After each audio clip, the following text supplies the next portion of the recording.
Shalom. Volvemos para Shabbat en la aliyá número 3.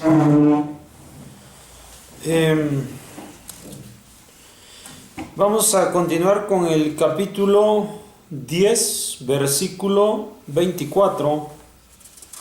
Vamos a terminar con el capítulo 10 y empezamos el 11 y leeremos hasta el versículo 3. Leemos en la Torah. Entonces llamó Paró a Moshe y dijo: vayan, sirvan a Adonai, solamente vuestras ovejas y vuestros vacunos quedarán, pero también vuestros niños serán con ustedes. Y contestó Moshe: también tú entregarás en nuestras manos animales para sacrificios y holocaustos, para que lo hagamos ofrenda para Adonai nuestro Elohim.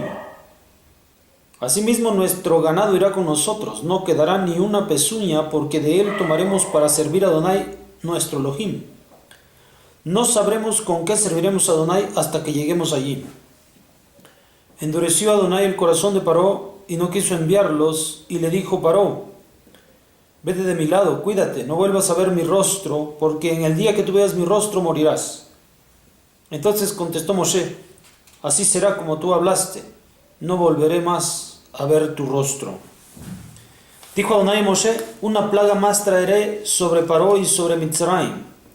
Después de esto los enviará de aquí. Cuando los envíe completamente los echará de aquí. Habla ahora en los oídos del pueblo para que pida cada uno de su amigo y una mujer de su amiga objetos de plata y objetos de oro. Y puso Adonai la gracia del pueblo a los ojos de los Mitzrim. También el hombre, Moshe, era muy importante en la tierra de Mitzrayim, a los ojos de los siervos de Paró y a los ojos del pueblo.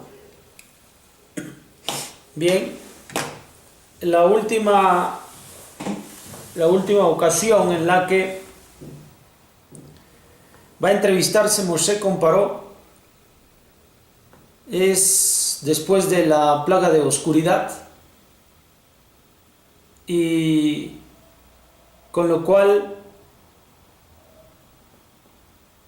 va a dejar ir al resto del pueblo, al resto de las personas, pero va a impedir que los animales que van a servir para el sacrificio y las ofrendas que está solicitando Hashem no puedan ir. Por lo tanto, todavía sigue Faraón insistiendo con terquedad para no obedecer la palabra de Hashem. Mientras esto hace, al calor de la discusión, lanza una amenaza contra Moshe, pero resulta que Moshe precisamente le hace saber que sus dichos se entrelazarán con su destino, pues ha amenazado a Moshe para que no lo vea más, pues el día que lo vea morirá. Entonces, a partir de aquí no habrá más contacto visual entre Moshe y Paró. También hace mencionar la tercera aliyá que así como Hashem había prometido a los patriarcas que el día en que ellos se encuentren esclavos, después de estos 400 años que había hecho saber Hashem a Abraham Avinu, los haría salir con inmensos regalos, con la gracia de la gente que anteriormente la había esclavizado. Justamente esto ha de cumplirse aquí. De inmediato la Torah dice que el pueblo de Israel encontraban gracia los egipcios en el pueblo de Israel. Bueno, una vez más, el sentir del pueblo no era oído por el faraón. Ya hemos entendido que no tienen en ningún momento el deseo y temor por Hashem, Faraón. En cambio, el pueblo sí ha desarrollado cierto temor, conviven, se dan cuenta, observan la situación. Lo que ha empecinado a Faraón en esta situación es el poder. Se le han nublado sus ojos y no puede mirar de esta forma.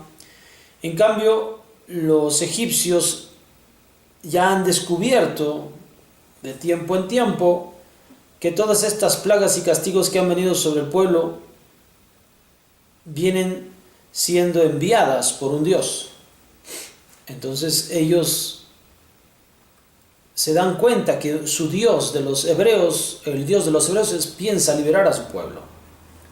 Entonces ellos descubren que ante ese poder se encuentran encantados también de conocer a un pueblo cuyo Dios lucha por ellos. Ahora, ya que hayan gracia, no solamente el pueblo haya gracia por el pueblo egipcio, por el pueblo hebreo, sino que incluso otros altos mandos de Faraón reconocen la autoridad y el poder de Moshe. Y esto también habla del crecimiento que está teniendo Moshe, de la visión que tiene de las cosas el pueblo egipcio en contraparte con lo que está sucediendo con Faraón. O sea, no es que este pueblo sea el que se oponga a la liberación de Israel, sino que es nada más el gobernante, es nada más el gobierno. El responsable es el gobierno, pero no el pueblo. El pueblo está atento. Esta cuota de poder que tiene Faraón le impide ver la realidad. Nada tiene que ver si este hecho de ser no judíos les impide ver esta verdad, de ninguna manera. Tanto el pueblo como algunos altos mandos entre los egipcios podían entender lo que estaba sucediendo y reconocer la autoridad y el poder que se está manifestando. A diferencia de esto, Faraón, por su ansia de poder, por su vida en este estatus tan elevado, le impide vivir con humildad y con sencillez, a diferencia del pueblo egipcio. Entonces, esto es algo que nosotros aprendemos. La persona que está en el poder, difícilmente conoce lo que está sucediendo en la realidad, en el entorno del pueblo. El pueblo sí puede descubrir lo que le sucede al pueblo. Sus gobernantes difícilmente pueden descubrir lo que le está sucediendo al pueblo y lo que le conviene al pueblo. Esto es por el apego que tienen al poder. Algo que por todos es sabido, sobre todo en países como los nuestros, en donde estas personas, una vez que se suben al poder, se olvidan del pueblo. Bueno, nos vemos para la cuarta aliyá. Shalom.